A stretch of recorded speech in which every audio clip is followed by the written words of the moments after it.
Bienvenue sur Bibiche Ivoirienne. Aujourd'hui, on va parler de sponsors. Alors, si c'est votre première fois ici, abonnez-vous, activez la cloche et on y va.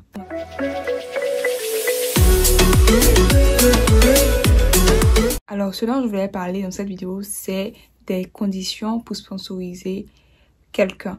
Chaque année, les montants sont actualisés. Par exemple, l'année 2020, il y avait un montant spécifique sur le site. Donc là, on est en 2021. Quand vous allez aller sur le site, vous allez voir de nouveaux montants.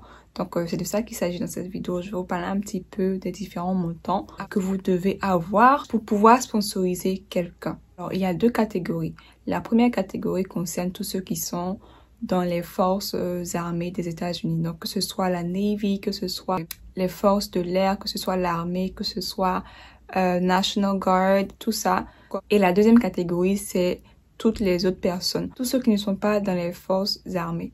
Les montants pour ceux qui font partie des forces armées sont beaucoup moins élevés que ceux des autres personnes. Donc, je vais vous lire maintenant les différents montants là et juste pour vous donner quelques idées pour quelqu'un qui veut sponsoriser, parce que là, c'est le moment pour sponsoriser. Que ce soit pour la développerie, que ce soit pour le regroupement familial, entendez par là tout ce qui est visa, fiancé, K1, K2, et que ce soit les visas pour sponsoriser ton époux, que ce soit également pour sponsoriser tes enfants, pour sponsoriser tes frères et sœurs, et tout ça, c'est le côté citoyen américain, également pour le résident permanent. Donc, je vais sur le site.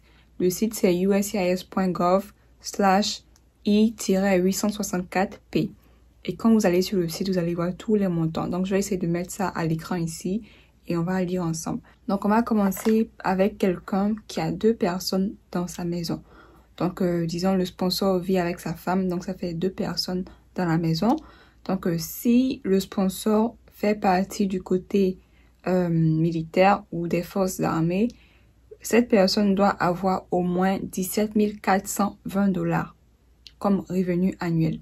Pour quelqu'un qui n'est pas dans ce cas-là, pour les autres personnes civiles, il faut au moins 21 775 $. Donc ça, c'est pour 2 personnes, le sponsor et sa femme qui vivent dans la maison. Pour 3 personnes, donc si le sponsor, sa femme et ses enfants, pour 3 personnes, donc le sponsor, sa femme et son enfant, donc je donne les 2 catégories, hein. Côté forces armées et côté civil.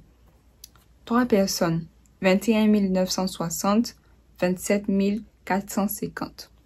4 personnes, 26 500, 33 125. Donc, pour les 4 personnes, c'est le sponsor, sa femme et puis 2 enfants. 5 personnes, 31 040, 38 800.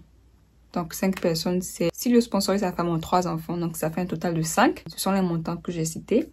Ensuite, 6 personnes, 35 580 versus 44 475. 7 personnes, 40 120, 50 150.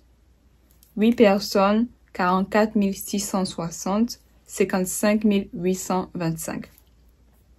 Donc, vous voyez très bien que le montant est beaucoup moins élevé pour quelqu'un qui fait partie des forces armées des États-Unis comparé à un civilian, à une personne civile. Alors, pour savoir quelle somme avoir pour pouvoir sponsoriser quelqu'un, il faut ajouter, pour quelqu'un qui fait partie des forces armées de l'armée, il faut ajouter 4 540 $ pour chaque personne que tu veux sponsoriser.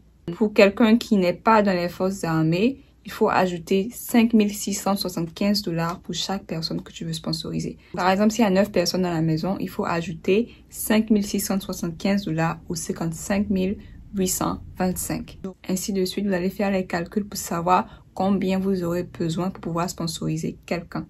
Voilà, c'était la mise à jour du moment. Donc, il faut avoir ces montants-là pour pouvoir sponsoriser quelqu'un, que ce soit pour le visa fiancé, que ce soit pour sponsoriser sa femme ou son mari, ses frères et sœurs.